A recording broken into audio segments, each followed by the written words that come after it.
Assalamualaikum warahmatullahi wabarakatuh dan salam Malaysia Madani. Keselamatan dalam talian adalah tanggungjawab bersama untuk melindungi diri dan komuniti daripada ancaman cyber. Kesedaran dan pendidikan amat penting dalam mengelakkan risiko seperti penipuan, buli cyber dan penyebaran maklumat palsu. Komuniti boleh bertindak dengan berkongsi maklumat keselamatan, melaporkan ancaman atau aktiviti mencurigakan, menyokong kempen kesedaran cyber dan mendidik generasi muda tentang keselamatan digital.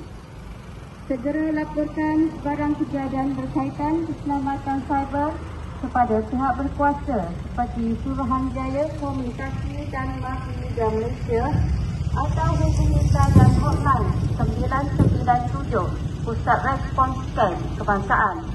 Marilah kita bersama-sama membina persekitaran digital yang selamat dan positif. Bahan khas ini daripada Pejabat Penerangan Daerah Dungun.